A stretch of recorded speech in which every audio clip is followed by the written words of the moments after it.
അപ്പൊ എന്റെ Paris trip ഇവിടെ തുടങ്ങുകയാണ്. കാലത്ത് ഒരു 5 മണിക്ക് എണീറ്റ് ഒരു 6 മണിയൊക്കെ ആകുമ്പോൾ അവിടുന്ന് നമ്മൾ സ്റ്റാർട്ട് ചെയ്തു.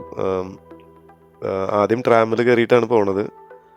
ട്രാമിൽ കയറിയിട്ട് അവിടുന്ന് പിന്നെ ഒരു സ്റ്റേഷൻ പോയിട്ട് അവിടുന്ന് അടുത്തത് മെട്രോ പിടിക്കണം. മെട്രോ പിടിച്ചിട്ട് ബസ് സ്റ്റേഷൻ പോകണം. ബസ്സിലാണ് പോണത്.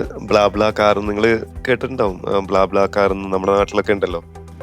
അവിടെ പിന്നെ കാർ പൂളിങ്ങിനാണ് മെയിനായിട്ട് യൂസ് ചെയ്യുന്നത്. ഇവിടെ ഞാൻ അതിനകത്താണ് പോവാൻ പോണത് ഇന്ന്.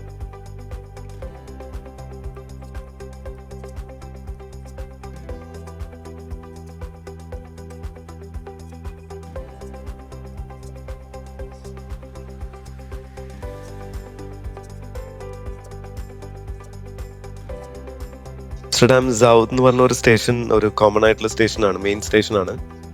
ഇവിടുന്ന് നമുക്ക് മെട്രോ ഉണ്ട്, ഇന്റർസിറ്റി ട്രെയിൻസ് ഉണ്ട്, ഇതിന്റെ ഫ്രണ്ടിൽ തന്നെ ട്രാം ഉണ്ട്. എല്ലാം അവൈലബിൾ ആയിട്ടുള്ള ഒരു സ്റ്റേഷനാണ്. സോ ഇവിടുന്ന് ടിക്കറ്റ് എടുക്കാനുള്ള ടിക്കറ്റ് കൗണ്ടേഴ്സ് ഇവിടെ അവൈലബിൾ ആണ്. പക്ഷേ ഞാൻ ഓൾറെഡി ടിക്കറ്റ് ഓൺലൈനിൽ എടുത്തായിരുന്നു. കാരണം കാലത്ത് 6 മണിക്ക് അവർ ഇനി തുറന്നിട്ടുണ്ടാവുമെന്ന് അറിയില്ലല്ലോ. അതുകൊണ്ട് ഞാൻ ടിക്കറ്റൊക്കെ ഓൾറെഡി എടുത്തിട്ടാണ് ഞാൻ ട്രാവൽ ചെയ്യുന്നത്. അതുകൊണ്ട് മൊബൈലിലാണ് അതിന്റെ സ്കാനറൊക്കെ ഉള്ളത്. സോ ഒരു 7:15 ആണ് എൻ്റെ ബസ്. ബ്ലാബ്ലാ കാർ എന്ന് പറയുന്ന അതിന്റെ ബസ് 7:15 ആണ് കാണിക്കുന്ന സമയം. ഇവരൊക്കെ സമയം ഭയങ്കരമായിട്ട് മെയിൻറ്റെയിൻ ചെയ്യുന്നുള്ള ഒരു പ്രതീക്ഷയിലാണ് നമ്മൾ വരുന്നത്. സോ സ്റ്റേഷനിൽ ഈ സമയത്ത് ആളുകളൊക്കെ വളരെ കുറവാണ്. ഒരു വീക്കെൻഡാണ്, ലോങ് വീക്കെൻഡാണ്. അതുകൊണ്ട് ആളുകളൊക്കെ വളരെ കുറവാണ്. എന്നാലും ആൾക്കാരെ കാണാം. ഭയങ്കരമായിട്ട് ഈ ഒരു സ്റ്റേഷനൊക്കെ ഭയങ്കര ക്രൗഡഡ് ആണുള്ള സ്റ്റേഷനാണ്. അതുകൊണ്ടാണ് ഞാൻ പറയുന്നത്. അപ്പൊ കാലത്ത് ഇവിടെ എത്തി. സിറ്റി ഉണർന്നുകൊണ്ടിരിക്കുന്നുള്ളൂ. തണുപ്പുണ്ട് നന്നായിട്ട്. നമ്മളൊരു 2 ദിവസത്തെ ട്രിപ്പാണ് പാരീസിലോട്ട് പ്ലാൻ ചെയ്തേക്കുന്നത്. അപ്പൊ ഇവിടുന്ന് ഇപ്പോ മെട്രോയ്ക്ക് വേണ്ടി വെയിറ്റ് ചെയ്യാണ്. സെയിം ടിക്കറ്റ് തന്നെ നമുക്ക് മെട്രോയ്ക്കും യൂസ് ചെയ്യാം. ഇതാണ് സൗത്ത് സ്റ്റേഷന്റെ പുറംഭാഗമാണ് കാണുന്നത്. ഇവിടെ ഇവിടെ ഒരു പ്രത്യേകത എന്ന് പറഞ്ഞാൽ ഈ ട്രെയിനും റോഡ് ട്രാൻസ്പോർട്ടൊക്കെ തൊട്ടടുത്താണ്. അപ്പൊ നമ്മുടെ ട്രെയിൻ വരുന്നുണ്ട്, മെട്രോ വരുന്നുണ്ട്. ഇവിടുന്ന് ഒരു 15 മിനിറ്റ്സ് ആണ് മെട്രോയിൽ ട്രാവൽ ചെയ്യാനുള്ളത്. സോ മെട്രോ വന്നു. മെട്രോയിൽ കയറട്ടെ ഞാനിപ്പോ. മെട്രോ ആണെങ്കിലും ബസ്സാണെങ്കിലും ട്രെയിൻ ആണെങ്കിലും ഒരു പ്രത്യേകത എന്താന്ന് പറഞ്ഞു കഴിഞ്ഞാല്, നിങ്ങൾ സൈക്കിളിൽ വന്നാലും പിന്നെ നിങ്ങൾ പെറ്റിനായിട്ട് വന്നാലും നിങ്ങൾക്ക് അതിനകത്ത് കയറാനുള്ള ഓപ്ഷൻ ഉണ്ട്. അതിനൊക്കെ തന്നെ ടിക്കറ്റ്സ് അവൈലബിൾ ആണ്. ടിക്കറ്റ്സ് എടുത്തതിന് ശേഷം നമ്മൾ അതിനകത്ത് ഡയറക്റ്റ് ആയിട്ട് ട്രാവൽ ചെയ്യാൻ പറ്റും. അല്ലാണ്ട് നമ്മുടെ നാട്ടിലത്തെ പോലെ ബുദ്ധിമുട്ടൊന്നുമില്ല. ഇപ്പോൾ സൈക്കിൾ കയറ്റില്ല, പെറ്റിനെ കയറ്റില്ല എന്നുള്ള ഇഷ്യൂസ് ഒന്നുമില്ല. അതുകൊണ്ട് തന്നെ ആളുകളൊക്കെ സ്ട്രെസ് ഫ്രീ ആണ്. പ്രോബ്ലംസ് ഒന്നുമില്ല ഇവിടെ. അപ്പം എങ്ങനെ മെട്രോന്ന് ഇറങ്ങിയതിന് ശേഷം നമ്മൾ കുറച്ച് പുറത്തോട്ട് ഇറങ്ങണം. ഇവിടെ കടകളൊക്കെ കാലത്ത് തന്നെ ബേക്കറീസ് ഒക്കെ സാധനങ്ങളൊക്കെ നമ്മളെ നോക്കി ചിരിക്കുന്നുണ്ട്. കാലത്ത് തന്നെ ജങ്ക് അടിക്കണ്ട എന്നുള്ളൊരു ചിന്തയിൽ നമ്മളവിടെ നടന്നു. അപ്പൊ ഇവിടുന്ന് ഇത് സത്യം പറഞ്ഞ എൻ്റെ സ്റ്റേഷന്റെ മേലെയുള്ള ഭാഗമാണ്. സോ ഇവിടുന്ന് നമ്മൾ ഇനി ലിഫ്റ്റ് എടുത്ത് താഴത്തോട്ട് ഇറങ്ങണം. കുറച്ച് ദൂരം നടക്കാനുണ്ട്. അധികം ലഗേജ് ഒന്നും കാര്യങ്ങളൊന്നും എടുത്തിട്ടില്ല. ജസ്റ്റ് 2 days സ്റ്റേ ആണ്. ഇത് സത്യത്തിൽ എൻ്റെ ആദ്യത്തെ ഇന്റർനാഷണൽ ട്രിപ്പാണ് യൂറോപ്പിൽ വന്നതിന് ശേഷമുള്ള. കാരണം എൻ്റെ റെസിഡന്റ് കാർഡ് കിട്ടാനായിട്ട് ഞാൻ ഇത്രയും ദിവസം വെയിറ്റ് ചെയ്താണ്. കാരണം വിസ ഉണ്ടെങ്കിൽ അതിന് മതി. എന്നാലും അതിലിപ്പോ മൾട്ടി എൻട്രി വിസയൊക്കെ ഉണ്ട്. ഷെങ്കനിൽ എവിടെ വേണമെങ്കിൽ പോവാം. എന്നാലും നമ്മള് റെസിഡന്റ് കാർഡിന് വേണ്ടി വെയിറ്റ് ചെയ്താണ്. സോ നമ്മളിപ്പോ ലിഫ്റ്റ് ഇറങ്ങി ചെല്ലുമ്പോൾ തന്നെ അവിടെ ബസ് വെയിറ്റ് ചെയ്യുന്നുണ്ട്. ഇവിടെ നോർമലായിട്ട് ഫ്ലെക്സ് എന്ന് പറഞ്ഞ ഒരു ബസ്സാണ് മെയിനായിട്ട് ഇവിടെ ആളുകൾ കൂടുതലായിട്ട് ഉപയോഗിക്കുന്നത്. പിന്നെ ഉള്ളത് ഈ ബ്ലാബ്ല എന്ന് പറഞ്ഞിട്ടുള്ള ഈ ബസ്സാണ്. ഇത് സാധാരണ നമ്മുടെ നാട്ടില്, ഞാൻ പറഞ്ഞില്ലേ, നമ്മുടെ നാട്ടിലിത് കാർ പൂളിങ്ങിനൊക്കെ ഉപയോഗിക്കുന്ന ഒരു ആപ്പാണ്. പക്ഷെ ഇവിടെ അത് നിറയെ ബസ് സർവീസസ് ഇതിനകത്തുണ്ട്. അപ്പൊ നമ്മൾ ഓൺലൈനിൽ ബുക്ക് ചെയ്തുകൊണ്ട് പിന്നെ അതിനകത്തൊരു സ്കാനർ കാണിക്കുക. അപ്പൊ ആ സ്കാനർ നമ്മൾ ഡ്രൈവർ തന്നെയാണ്. ഇപ്പോൾ കണ്ടക്ടർ വേറെ ആൾക്കാരൊന്നുമില്ല, എല്ലാം ഒരാൾ തന്നെ. അയാൾ തന്നെ നമ്മുടെ സ്കാനറൊക്കെ ചെക്ക് ചെയ്തിട്ട് വാലിഡേറ്റ് ചെയ്തതിനു ശേഷം നമ്മുടെ ലഗേജൊക്കെ ഉള്ളിൽ വെച്ചിട്ട് നമ്മൾ ബസ്സിൽ കയറിയിരുന്നു.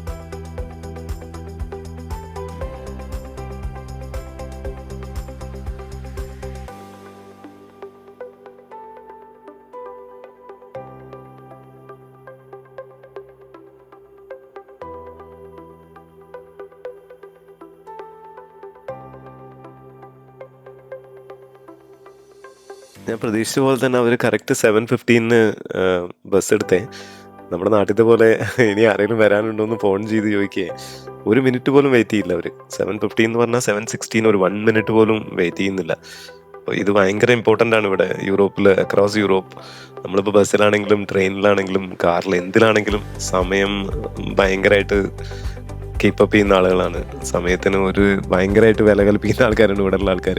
അപ്പോൾ നമ്മൾ അവരവിടെ വെയിറ്റ് ചെയ്യുമെന്ന് വിചാരിച്ചിട്ട് നമ്മൾ എന്തെങ്കിലും പ്ലാൻ ചെയ്ത് കഴിഞ്ഞാൽ നമ്മൾ കുടുങ്ങിപ്പോവും. ഇതൊരു ലോങ് ജേണിയാണ് സത്യത്തിൽ.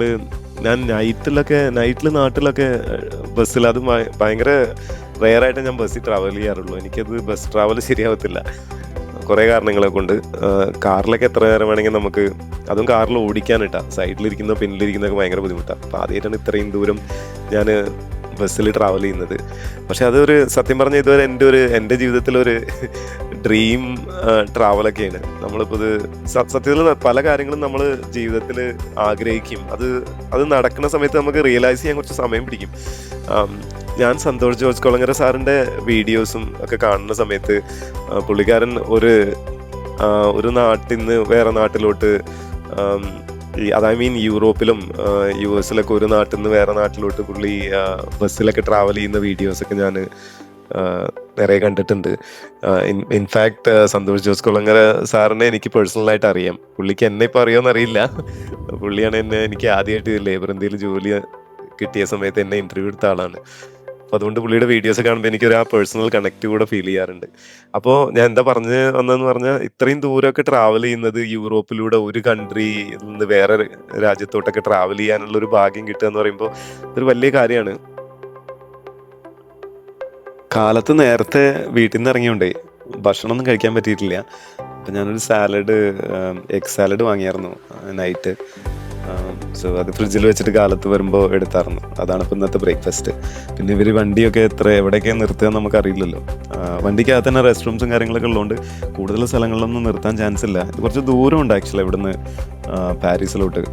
5 to 6 hours എത്തുമെന്നാണ് അതിനകത്ത് കാണിച്ചേക്കുന്നത്. സോ എൻ്റെ അറിവിൽ ആ സമയത്ത് തന്നെ അവർ റീച്ച് ഔട്ട് ആവുന്നുണ്ടാവും. നമ്മളിപ്പോൾ ഈ ട്രാവൽ ചെയ്യുന്നത് മെയിൻ ഹൈവേയിലൂടെയാണ്. ഇവിടേക്ക് നോക്കിക്കഴിഞ്ഞാൽ തുലിപ് ഫീൽഡ്സ് ഒക്കെയുള്ള, പിന്നെ ഒരുപാട് കൃഷിയിടങ്ങളിലേക്കൂടെയൊക്കെയാണ് സത്യത്തിൽ നമ്മൾ ട്രാവൽ ചെയ്തുകൊണ്ടിരിക്കുന്നത്. ഇവിടെ സത്യത്തിൽ ഡെൻസിറ്റി ഓഫ് പോപ്പുലേഷൻ വളരെ കുറവാണ്. 1.8 crores ആണ് ഈ എൻ്റയർ കൺട്രിയുടെ തന്നെ പോപ്പുലേഷൻ എൻ്റെ അറിവിൽ. സോ അപ്പോൾ ഇവിടെ ആളുകളുടെ എണ്ണമൊക്കെ ഭയങ്കര കുറവാണ്. ഒരുപാട് സ്ഥലങ്ങൾ സത്യത്തിൽ ഇങ്ങനെ എം ടി ആയിട്ട് കിടക്കുക. എം ടി പറഞ്ഞാൽ ഈ കൾട്ടിവേഷനും അതിനൊക്കെ ആയിട്ടാണ് ഇവിടെ ആളുകൾ യൂസ് ചെയ്യുന്നത്. ഭയങ്കര ഇൻട്രസ്റ്റിംഗ് ആണ്. അതുപോലെ തന്നെ ഭയങ്കര എഫക്റ്റീവാണ് ഇവിടുത്തെ കൃഷിയൊക്കെ. ഗ്രീൻ ഹൗസസും പിന്നെ അവർ യൂസ് ചെയ്യുന്ന മെത്തേഡ്സ് ഒക്കെ ഭയങ്കര എഫക്റ്റീവാണ്. ഹൈബ്രിഡും ഒരുപാട് കാര്യങ്ങൾ ഇവർ യൂസ് ചെയ്യുന്നുണ്ട്. ഞാൻ പറഞ്ഞില്ലേ, ഇന്ന് റെസ്റ്റ് റൂംസ് ഇതിൽ സ്റ്റെപ്പിൻ്റെ അടുത്ത് തന്നെ ഈ ബസ്സിൽ അവർ റെസ്റ്റ് റൂംസ് കൊടുത്തിട്ടുണ്ട്. നമ്മുടെ നാട്ടിലിപ്പോൾ ചില ബസ്സുകളിലൊക്കെ ഞാൻ കണ്ടായിരുന്നു റെസ്റ്റ് റൂംസ് ഒക്കെ ഇപ്പോൾ കൊണ്ടുവരുന്നുണ്ട്. അത് വലിയൊരു സഹായമാണ്. എസ്പെഷ്യലി ഇപ്പോൾ കുട്ടികളും ഏജ്ഡായ ആളുകൾക്ക് അത് ഭയങ്കരമായിട്ട് ഹെൽപ്ഫുള്ളാണ്. അല്ലെങ്കിൽ നമ്മളിപ്പോൾ ഒരു വണ്ടി എവിടെയെങ്കിലും നിർത്താനായിട്ട് നമ്മൾ ആളുകളോട് ചോദിക്കണം. അതിപ്പോൾ നമ്മുടെ സൗകര്യത്തിന് എല്ലാവരും നിർത്തി തരണമെന്നില്ല. ഇവിടെ ഇപ്പോൾ കുറച്ച് ട്രാവൽ ചെയ്തതിന് ശേഷം അവര് സത്യത്തിൽ ഇവിടെ ഒരു ഫ്യൂവൽ സ്റ്റേഷൻ്റെ അവിടെ നിർത്തി തന്നായിരുന്നു. ഇവിടെ ചെറിയ കടകളൊക്കെ ഉണ്ട്, റെസ്റ്റ് റൂം പുറത്തുമുണ്ട്, കടകളുണ്ട്, കോഫിയും കാര്യങ്ങളൊക്കെ കഴിക്കാനായിട്ട്. ജസ്റ്റ് ഒരു കോഫി വാങ്ങി അവിടുന്ന് പിന്നെ അവർ ട്രാവൽ സ്റ്റാർട്ട് ചെയ്തു.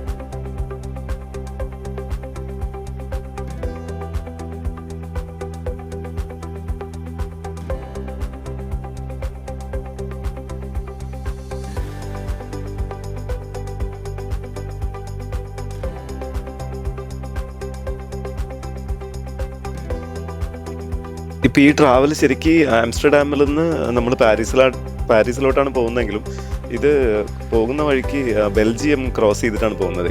ഒരു സിംഗിൾ ജേർണിയിൽ നമ്മൾ 3 കൺട്രിയാണ് കാണാൻ പോകുന്നത്. അതായത് നമ്മൾ താമസിക്കുന്ന കൺട്രി, അതായത് നെതർലൻഡ്സ്, അവിടുന്ന് പോകുന്ന വഴിക്ക് ബെൽജിയം, പിന്നെ അതായത് ബെൽജിയത്തിലെ ചില സ്ഥലങ്ങൾ, ബ്രസൽസ് പോലെയുള്ള ചില സ്ഥലങ്ങൾ ക്രോസ് ചെയ്തിട്ടാണ് നമ്മൾ പോകുന്നത്. അവിടെ നിർത്തുന്നില്ല, എന്നാലും നമുക്ക് കാണാൻ പറ്റും അവിടുത്തെ ബോർഡ്സും കാര്യങ്ങളൊക്കെ, സൈൻ ബോർഡ്സിലൊക്കെ അത് കാണാൻ പറ്റും. സോ അവിടുന്ന് അതും കഴിഞ്ഞിട്ട് നമ്മൾ പാരീസിലോട്ട്.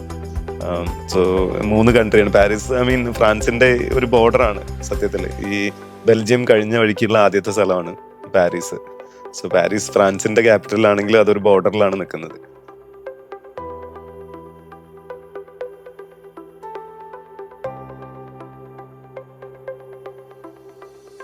നമ്മൾ ആക്ച്വലി ബെൽജിയം എത്തിയിരിക്കുകയാണ്.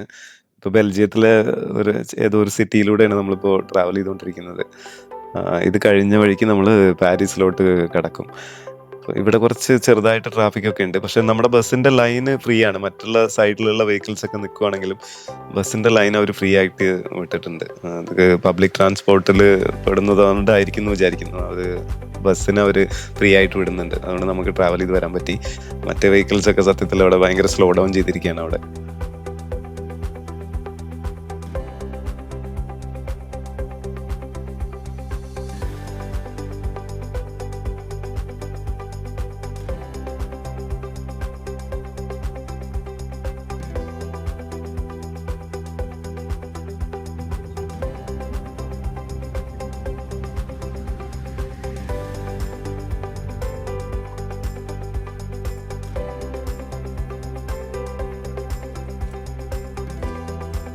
അങ്ങനെ പാരീസിൽ എത്തിയിരിക്കുകയാണ്. ഇനി ഒരു 5-10 മിനിറ്റ് ഉള്ളൂ എന്ന് തോന്നുന്നു ഇറങ്ങാനായിട്ട്. കുറച്ച് ചെറിയ ട്രാഫിക് ഉണ്ട്. നെതർലാൻഡിലും പോലെയല്ല, പാരീസിൽ കുറച്ച് ക്രൗഡഡ് ആണ് എന്നൊക്കെ. ഇറങ്ങിയിട്ട് ബാക്കിയുള്ള കാര്യങ്ങൾ കാണിക്കാം.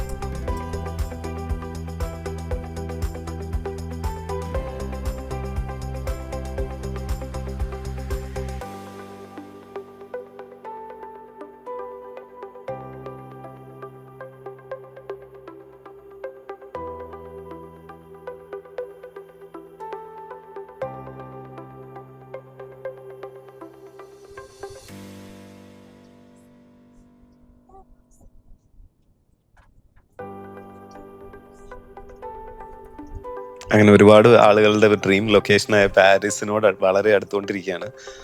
എനിക്ക് തോന്നുന്നത് ബസ് സ്റ്റാൻഡിലോട്ട് വണ്ടി എൻ്റർ ആവാൻ പോവാന്ന് തോന്നുന്നു. അവിടെ ചെന്നിട്ട് കൂടുതൽ വിശേഷങ്ങൾ പറയാം.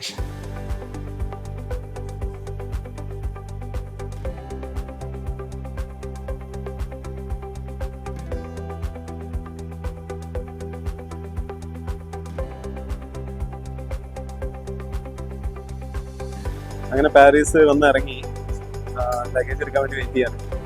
ഇവിടെ ഏകദേശം പുറത്തൊക്കെ നോക്കുമ്പോൾ ചെന്നൈയിൽ വന്ന് ഇറങ്ങി ഫീൽ ഉണ്ട്. ബാക്കി സിറ്റിക്കകത്ത് പോയിട്ട് ഞാൻ പറയും. ചെന്നൈ പോലെ ഉണ്ടാവാൻ ചാൻസ് ഇല്ല, എന്നാലും ഞാൻ പറയും. നമ്മള് ബസ് സ്റ്റേഷനിൽ നമ്മൾ പുറത്തോട്ട് ഇറങ്ങിയപ്പോൾ കുറച്ചൊരു വിജനമായ ഒരു സ്ഥലമാണ്. ഒരു സിറ്റിയുടെ ഒരു ഫീല് നമ്മൾ പ്രതീക്ഷിച്ചിട്ട് വന്നപ്പോൾ ഇവിടെ ഭയങ്കരമായിട്ട് വിജനമായ ഒരു സ്ഥലമാണ്. അപ്പൊ ഈ ഗൂഗിൾ മാപ്പ് ഇതിലൂടെയാണ് കാണിക്കുന്നത് നടക്കാനുള്ള ദൂരം. പിന്നെ മെട്രോ സ്റ്റേഷനിലോട്ടാണ് ഞാൻ മാപ്പ് ഇട്ടത്. അപ്പൊ ഞാനിവിടെ ഒരു Airbnb അപ്പാർട്ട്മെന്റ് ആണ് എടുത്തേക്കുന്നത്. സോ അവിടേക്കുള്ള ലൊക്കേഷൻ എങ്ങനെ അങ്ങോട്ട് പാരീസിൽ പോവാന്ന് നോക്കാനായിട്ട് മാപ്പിൽ നോക്കുമ്പോൾ ഇവിടെ നിന്ന് മെട്രോ പിടിക്കാനാണ് പറയുന്നത്. സോ ഇതൊരു അണ്ടർഗ്രൗണ്ട് മെട്രോ ആണ്. സോ ഇവിടെ താഴത്ത് വന്നിട്ട് ഇവിടുന്ന് അത് അന്വേഷിക്കാന്ന് വിചാരിച്ചിട്ട് താഴത്തോട്ട് വന്നു. അപ്പൊ ഇവിടെ ഒരു വലിയ സ്ക്രീനൊക്കെ ഉണ്ട്. സ്ക്രീനിൽ നമ്മൾക്ക് എങ്ങോട്ടാ പോകുന്നത് നമുക്ക് ലൊക്കേഷൻ ഇട്ട് കഴിഞ്ഞാൽ ഏത് ലൈനാ പിടിക്കേണ്ടത്, ഏത് വണ്ടിയാ പോകേണ്ടതെന്നൊക്കെ അതിനകത്ത് കാണിക്കും. സോ ഇവിടെ ഒരു കൗണ്ടറിൽ ഉണ്ട്. ഇതല്ലെങ്കിൽ നമുക്ക് ഇവിടെ കൗണ്ടറിൽ ഡയറക്റ്റ് ആയിട്ട് ചോദിക്കാം. അല്ലെങ്കിൽ നമുക്ക് ഇവിടെ കിയോസ്ക് ഒക്കെ ഉണ്ട്. ഇതിനകത്ത് നമുക്ക് ആവശ്യമുള്ള ടിക്കറ്റ് എടുക്കാം. ഞാൻ ഇതിനകത്ത് കുറച്ച് തിരുപ്പിടിച്ചൊന്നും മനസ്സിലായില്ല. അതുകൊണ്ട് ഞാൻ നേരിട്ട് വന്നിട്ട് ഇവരോട് തന്നെ ചോദിക്കാന്ന് വിചാരിച്ചു. You have too many options. Okay.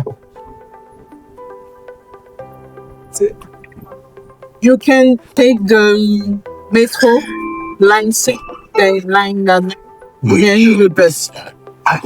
42 minutes. Or you take the city government ticket വാങ്ങിയിട്ട് നമ്മള് അത് അപ്പ് ആൻഡ് ഡൗൺ ടിക്കറ്റ് എല്ലാം വാങ്ങിയിട്ട് same system as Netherlands. So അവിടുന്ന് നമുക്ക് പോകാനുള്ള ട്രെയിൻ നോക്കി വന്നുകൊണ്ടിരിക്കുകയാണ്. കുറച്ച് കൺഫ്യൂസിങ് ആണ്. എന്നാലും നമ്മൾ അവിടുത്തെ സൈൻ ബോർഡ്സ് ഒക്കെ നോക്കിയിട്ട് ഇവിടെ നമുക്ക് പോകാനുള്ള സ്റ്റേഷൻ സെയിന്റ് ഡെനിസ് എന്ന് പറഞ്ഞ ഒരു സ്റ്റേഷനിലോട്ടാണ് പോകാൻ പറഞ്ഞേക്കുന്നത്. അവരൊരു പ്രിന്റ് ഔട്ട് ഒക്കെ തന്നു നമുക്ക്, നമ്മളെങ്ങനെ ലൊക്കേഷൻ പോകേണ്ടതെന്ന് കാണിക്കാനായിട്ട്. She was very helpful. ഒരു കറക്റ്റായിട്ട് എവിടെ ഇറങ്ങണം എന്നൊക്കെ ഉള്ള ഒരു പ്രിന്റ് ഔട്ട് ഒക്കെ എടുത്ത് നമ്മുടെ കയ്യിൽ തന്നു. സോ നമ്മൾ ട്രെയിനിന് വേണ്ടി വെയിറ്റിംഗ് ആണ്. ഈ ട്രെയിനിന് വേറൊരു പ്രത്യേകത ഉണ്ട് കേട്ടോ. ഈ ട്രെയിനിൽ ഇത് ഓടിക്കാനായിട്ട് ആളൊന്നുമില്ല. ഇത് ഓട്ടോമാറ്റിക് ട്രെയിനാണ്. ഇത് നമ്മൾ കയറുക, നമ്മൾ പോവുക, നമുക്ക് പോകേണ്ട സ്ഥലത്തോട്ട് പോവുക. അതുകൊണ്ടാണ് ഈ ഗാർഡ് ഇവിടെ ഉള്ളത്. ആരെങ്കിലും പെട്ടെന്ന് ആളുകൾ നോക്കാനൊന്നും ആരും ഇല്ലാത്തതുകൊണ്ട് അതിനാണ് ഈ ഗാർഡ്. ട്രെയിൻ വന്ന് നിന്നതിന് ശേഷം മാത്രമേ ഇത് ഓപ്പൺ ആവത്തുള്ളൂ. ഇത് ഓപ്പൺ ആയിട്ട് ട്രെയിനിൻ്റെ ഡോറും ഓപ്പൺ ആയിട്ട് നമ്മൾ ഉള്ളിൽ പോകും. ഇതിനകത്ത് സത്യം പറഞ്ഞാൽ ഞാൻ ലാസ്റ്റ് കമ്പാർട്ട്മെന്റിലാണ് കയറിയിരിക്കുന്നത്. ഈ ലാസ്റ്റ് കമ്പാർട്ട്മെന്റിൽ കയറിയിട്ട് ട്രെയിൻ ട്രാവൽ ചെയ്യാം, ഐ മീൻ മെട്രോ എടുത്തപ്പോൾ നമുക്ക് പിന്നിലോട്ട് നോക്കാനുള്ള ഒരു വ്യൂ. ഇത് ആദ്യമായിട്ടാണ് ഞാൻ ചെന്നൈയിലൊന്നും, ഇതുവരെ ഞാൻ ഒരിക്കലും എനിക്ക് ഈ ഒരു വ്യൂ കിട്ടിയിട്ടില്ല. ലാസ്റ്റ് കമ്പാർട്ട്മെന്റ് ആണ്. ഇതിനകത്താണെങ്കിൽ ഇത് ഓടിക്കാനായിട്ട് ആരുമില്ല. ഇവിടുന്ന് പോകുന്നതിന്റെ മുന്നേ ഇതിന്റെ ഫ്രണ്ടിലൊന്ന് കയറി നോക്കണമെന്നുണ്ട്. സോ ഇതില് ട്രെയിനിൽ കറക്റ്റ് ആയിട്ട് നമ്മുടെ നാട്ടിലത്തെ പോലെ ഇങ്ങനെ നമ്മൾ പോകുന്ന സ്റ്റേഷൻസ് ഒക്കെ ആം, കാണിക്കും അടുത്ത് എത്ര സ്റ്റേഷൻ ഉണ്ടെന്ന്. അപ്പൊ ഇവിടുന്ന് ഒരു ലാ ദുയസ് എന്ന് പറഞ്ഞ ഒരു സ്റ്റേഷനിലോട്ടാണ് ഇറങ്ങേണ്ടത്. അപ്പൊ ആ സ്റ്റേഷനിൽ നമ്മൾ അടുത്ത 1-2 സ്റ്റേഷൻ കഴിഞ്ഞപ്പോൾ തന്നെ അവിടെ എത്തി. അപ്പൊ ആ സ്റ്റേഷനിലോട്ട് ഇറങ്ങി ഇനി ഇവിടുന്ന് വേറെ ലൈൻ കയറി അടുത്ത ട്രെയിൻ പിടിക്കണം. അപ്പൊ 2 ട്രെയിനാണ് അവര് നമുക്ക് പ്രിന്റ് ഔട്ട് എടുത്ത് തന്നത്. സോ അടുത്ത ട്രെയിൻ നോക്കിയിട്ട് നമ്മൾ നടക്കുവാണ് ഇതിന് സ്റ്റേഷനകത്ത്.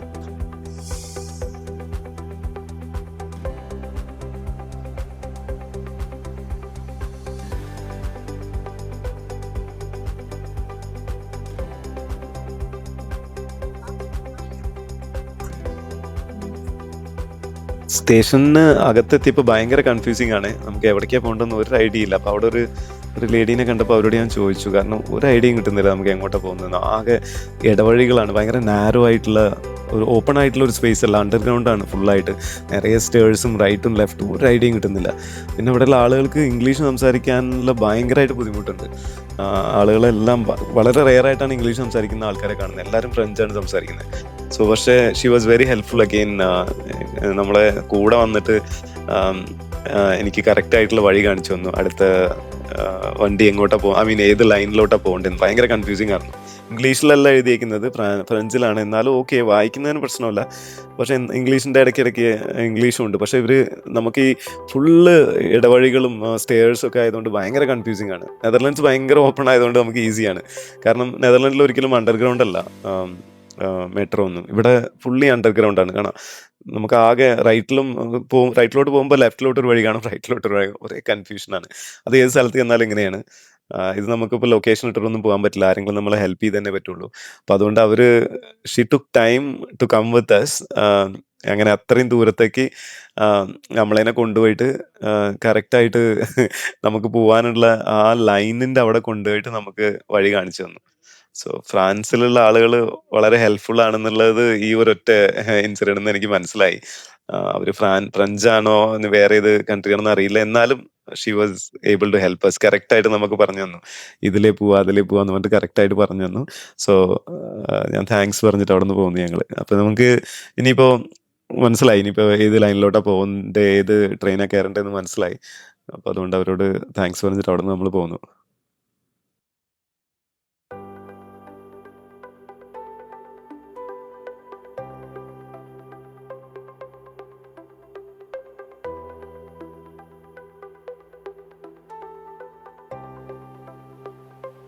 ഞാൻ പറഞ്ഞില്ലേ ഇവിടെ ഫുള്ള് ഇടവഴികളാണ്. കണ്ട, ഒരു ലെഫ്റ്റിലോട്ട് ഒരു വഴി പോകുന്നുണ്ട്, അതുപോലെ തന്നെ റൈറ്റിലോട്ട് ഒരു വഴി പോകുന്നുണ്ട്. ഒരുപാട് ലൈൻസ് ഒരേ സ്ഥലത്ത് ആണ് അവർ നിർമ്മിച്ചേക്കുന്നത്. അതുകൊണ്ട് ഭയങ്കര കൺഫ്യൂസിങ് ആണ്. പക്ഷെ അറ്റ് ലാസ്റ്റ് നമ്മുടെ ഞാൻ വഴിയിലോട്ട് വന്നു. ട്രെയിൻ ഇവിടെ വെയിറ്റിംഗ് ആണ്. ഈ ട്രെയിനിനകത്ത് മറ്റേ ഡ്രൈവർ ഉണ്ട് കേട്ടോ. കാരണം ഞാൻ പറഞ്ഞില്ല, ഫ്രണ്ടിലുള്ള ആ ഒരു ഗ്രില്ല് പോലെ സിസ്റ്റം ഇല്ല. അതുകൊണ്ട് തന്നെ ഇതിനകത്ത് ആളുകൾ ഐ മീൻ ഡ്രൈവർ ഉണ്ട്.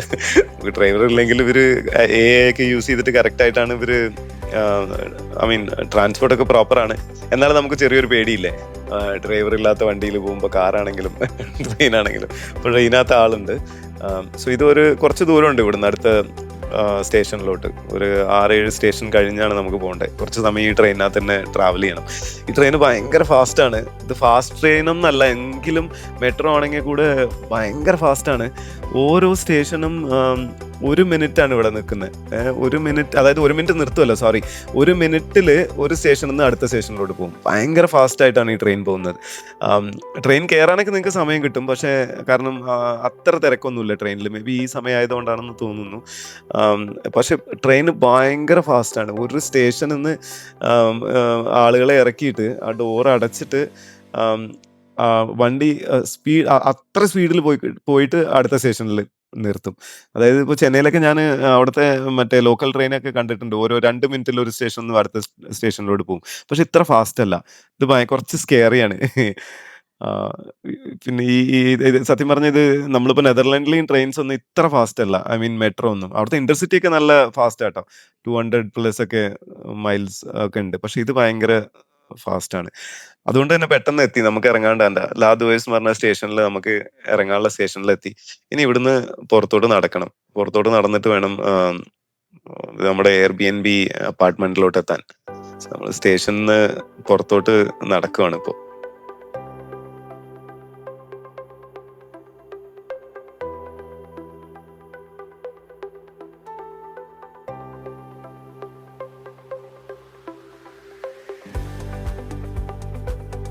സോ നമ്മളെ ഇടനാഴികൾ അവസാനിക്കുന്നില്ല. എസ്കലേറ്റർ കയറി നേരെ വന്നപ്പോൾ പിന്നെയും ഭയങ്കര നാരോ ആയിട്ടുള്ള പാത്വേ ആണ്. ഇതും ഞാൻ പറഞ്ഞില്ലേ, ഒരു ഇടവഴികളാണ്. പക്ഷെ ക്ലീൻ ആയിട്ടുണ്ടെന്ന് മാത്രം. നമ്മുടെ നാട്ടിലെ ഇടവഴികളായിട്ട് കമ്പയർ ചെയ്ത് നോക്കുമ്പോൾ ഇത്ര ക്ലീൻ അല്ല. പക്ഷെ ഇവിടെ ക്ലീൻ ആണ്, പക്ഷെ എന്നാലും ഇടവഴികളാണ്. സോ ഇതിന്ന് സത്യം പറഞ്ഞാൽ ഇപ്പോഴും അണ്ടർഗ്രൗണ്ടിലാണ് നമ്മൾ നടന്നുകൊണ്ടിരിക്കുന്നത്. ഇവിടുന്ന് ഒന്ന് പുറത്തോട്ട് വരാൻ ഒരു ശ്വാസം, ഈ ട്രെയിനിലൊക്കെ സത്യത്തിൽ ശ്വാസം കിട്ടാത്ത രീതിയിലായിരുന്നു. ഭയങ്കര കുറച്ച് ചൂടാണ്. ഈ ഒരു സ്റ്റേഷനിൽ നിന്ന് വേറെ സ്റ്റേഷനിലോട്ട് എത്തുമ്പോൾ മാത്രമാണ് നമുക്ക് ഒരു സമാധാനം. ബാക്കി ഫുള്ള് ഇരുട്ടാണ്. കാരണം 3 നില താഴത്തേക്കാണ് ട്രെയിൻ ഓടിക്കൊണ്ടിരിക്കുന്നത്. നമ്മുടെ സിറ്റിയുടെ 3 നില താഴത്തോട്ടാണ് ഇതിലൂടെയാണ് ട്രെയിൻ ട്രാവൽ ചെയ്തുകൊണ്ടിരിക്കുന്നത്. സോ അപ്പോൾ അവിടുന്ന് നമുക്ക് പുറത്തോട്ട് എത്തിപ്പെടാനുള്ളൊരു, എനിക്കൊക്കെ കാസ്ട്രോഫോബിയ ഒക്കെ ഉള്ള ആളാണ്. എനിക്ക് ഈ ഇടുങ്ങിയ വഴിയിലൂടെയൊക്കെ നടന്നു പോകുമ്പോൾ ഭയങ്കര ബുദ്ധിമുട്ടുള്ള ആളാണ്. അതുകൊണ്ട് തന്നെ ഭയങ്കര പ്രശ്നമായിരുന്നു. ഇപ്പോൾ അതുകൊണ്ട് തന്നെ കുറേ ദൂരം നടന്ന് അവസാനം നമ്മൾ പുറത്തോട്ടുള്ള ഒരു ലിഫ്റ്റ് പിടിച്ചിട്ട് നമ്മൾ നോർമലായിട്ടുള്ള സ്ഥലത്തോട്ട് വരികയാണ്. ഐ മീൻ ബസ്സസ് ഒക്കെയുള്ള നോർമൽ സ്പേസിലോട്ട് എത്താൻ പോവാണ്.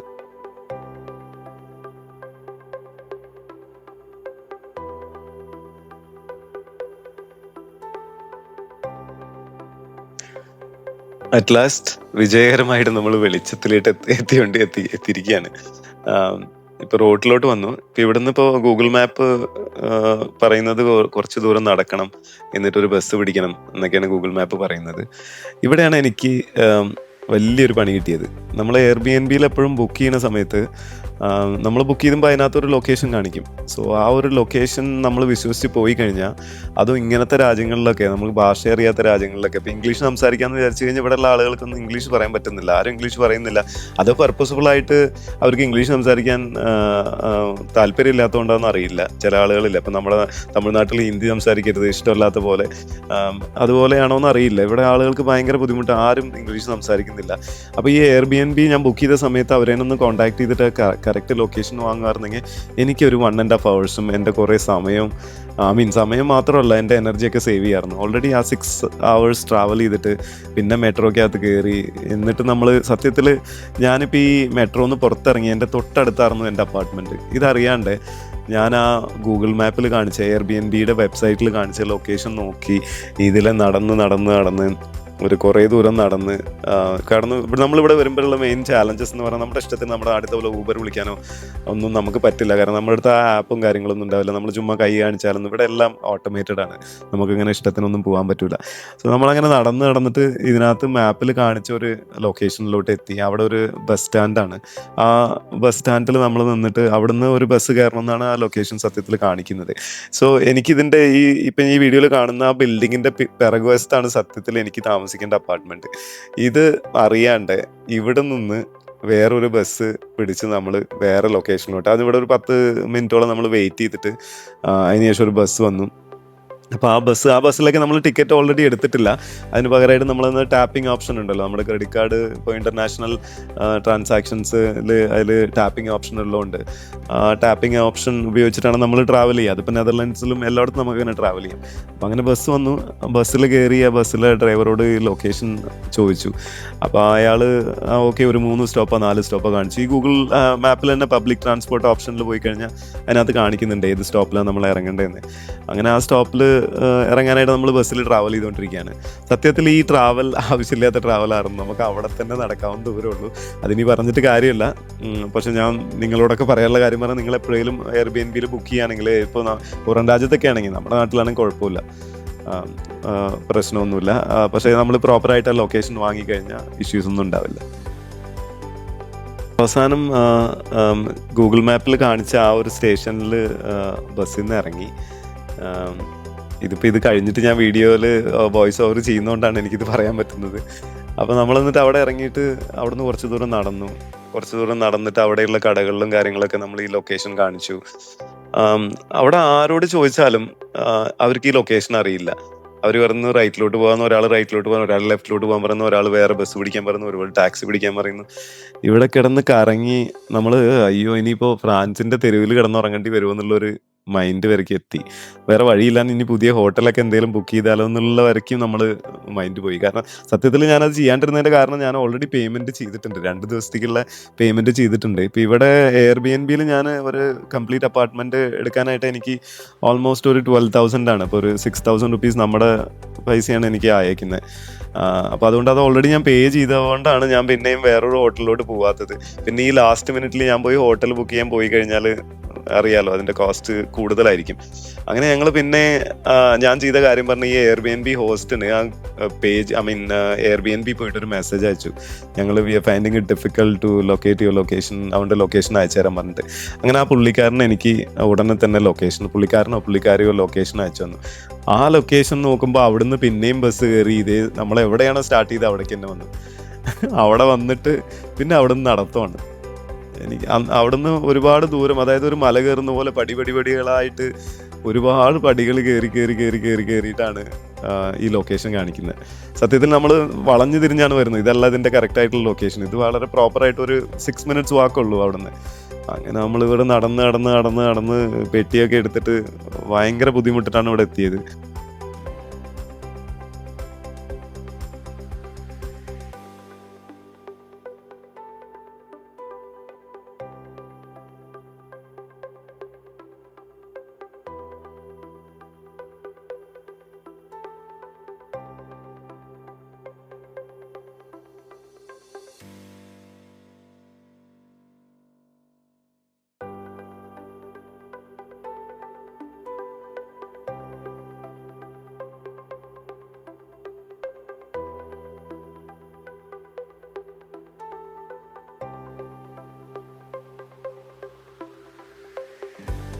അവസാനം പിന്നെ ഈ എയർ ബി എൻ ബിയുടെ കെയർ ടേക്കർ തന്നെ പുള്ളിയുടെ ഒരു ചെറിയ സ്കൂട്ടർ എടുത്തിട്ട് വന്ന് എന്നെ വഴി കാണിച്ചിട്ട് എന്നെ അപ്പാർട്ട്മെന്റിലോട്ട് കൊണ്ടുപോയി.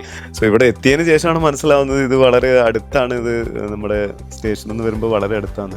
പുള്ളി നമ്മുടെ കൂടെ തന്നെ വന്നിട്ട് ഇതൊരു 14th ഫ്ലോറിലാണ് നമ്മൾ താമസിച്ചിരുന്നത്. അപ്പോൾ അവിടുത്തെ വന്നിട്ട് കീ ഒക്കെ എടുത്ത് നമുക്ക് തുറന്നു തന്നു. അപ്പോൾ ഇതൊരു ഭയങ്കര എക്സ്പീരിയൻസ് ആണ്.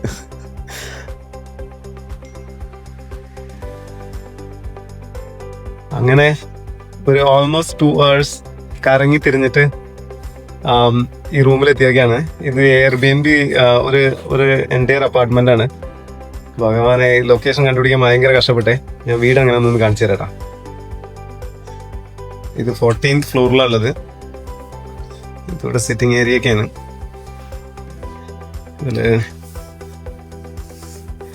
ഇവിടെ ഒരു ബെഡ്റൂം ഉണ്ട്.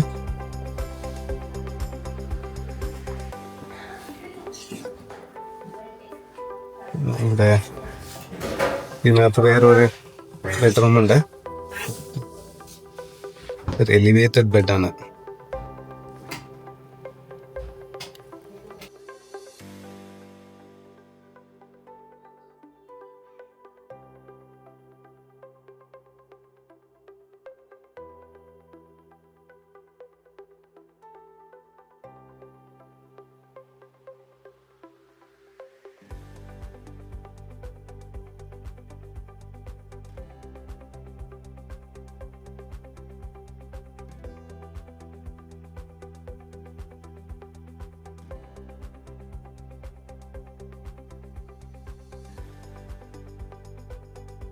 இந்த அபார்ட்மெண்ட்ல பால்கனி வந்து பாத்தீங்கன்னா கொஞ்சம் ஸ்கேரியான வியூ தான். Almost 15th floor. ஆமா, 15th ஃப்ளோருங்க. நான் வெளியில வியூ காமிக்கிறேன் உங்களுக்கு பாருங்க. கிட்டத்தட்ட ஈஃபில் டவர் மேல ஏறின ஒரு ஃபீல் தான் இருக்கு. சிட்டியே இங்க இருந்து பார்த்தா தெரியுது பாருங்க.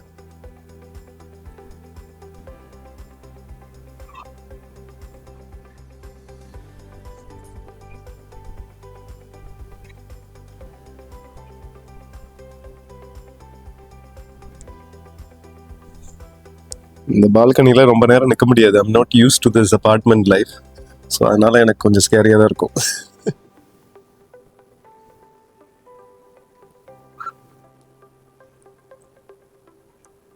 கொஞ்சம் டயர்டா இருந்தேன். ஏன்னா இடம் கண்டுபிடிக்கிறதுக்கு கொஞ்சம் கஷ்டப்பட்டோம். சுத்தி சுத்தி வந்தோம். உண்மையில பார்த்தா அந்த மெட்ரோல இறங்குனதுல இருந்து ஒரு 6 மினிட்ஸ் வாக் தான். ஆனா இன்னொரு பஸ்ல ஏறி சுத்தி சுத்தி இங்க வரதுக்கு கொஞ்சம் டைம் எடுத்துடுச்சு. ஸோ இங்க வந்து ஒரு 1 ஹவர் ரெஸ்ட் எடுத்தேன். ஸோ இனிமே வந்துட்டு இப்போ ஃபர்ஸ்ட் வந்து அந்த இந்த ஈஃபில் டவர்னு சொல்லலாம். ஐஃபில் தான் இவங்க எல்லாம் சொல்றாங்க. நம்ம ஊர்ல எல்லாருமே ஈஃபில் டவர் தான் சொல்றத நான் கேள்விப்பட்டிருக்கேன். ஐஃபிலோ சேம் தான். அதை பார்க்க போறோம். அது இல்லாமல் நிறைய இங்கே பார்க்க வேண்டியது இருக்குது. உங்களுக்கு தெரியும்னு நினைக்கிற நெட்டில் நீங்கள் பார்த்துருப்பீங்க. ஸோ அதுக்காக கிளம்ப போகிறோம். ஸோ அந்த ஜேர்னி நான் உங்களுக்கு காமிக்கலான்னு இருக்கேன். அங்கே போய் என்னென்ன அந்த டவரை வந்துட்டு அந்த ஈஃபில் டவரோ லைட்ஸ் போடுவாங்க போல். ஒரு 5 மினிட்ஸ் வந்து லைட்ஸ் போடுவாங்க. லைட்டிங் எஃபெக்ட் எல்லாம் இருக்குன்னு சொல்கிறாங்க. ஸோ அது பார்க்கலான்னு சொல்லி கிளம்ப போகிறோம். இன்னொரு 10 மினிட்ஸில் இங்கேருந்து கிளம்பிடுவோம். ஸோ அதுவும் வந்து மெட்ரோ பிடிச்சி தான் போகணும். ஸோ அந்த ஜேர்னி கூட உங்களுக்கு நான் காமிக்கிறேன். அங்கே போனதுக்கப்புறம் அந்த இடத்துல வந்து எப்படி இருக்குது, க்ரௌடடாக இருக்கு. 8 o'clock மேலே வந்து க்ரௌட் கொஞ்சம் கம்மியாக இருக்குன்னு சொல்கிறாங்க. ஆனால் இங்கே வந்து பார்த்த ஒரு விஷயம் இருக்குது பாருங்கள். இங்கே பார்த்ததில்ல என்னோட எக்ஸ்பீரியன்ஸு. இங்கே ஒருத்தர் கூட இங்கிலீஷ் தெரியலைங்க. அவ்வளோ கஷ்டம்னா அவ்வளோ கஷ்டங்க. ஒருத்தராலும் பேச முடியல. ஈவன் நெதர்லாண்ட்ஸில் பார்த்தீங்கன்னா யார்கிட்ட பேசினாலும் அவங்க வந்து இங்கிலீஷ்ல பேசுவாங்க. செம்ம இங்கிலீஷ்ல பேசுவாங்க. ஓகேங்களா, சூப்பரா பேசுறாங்க.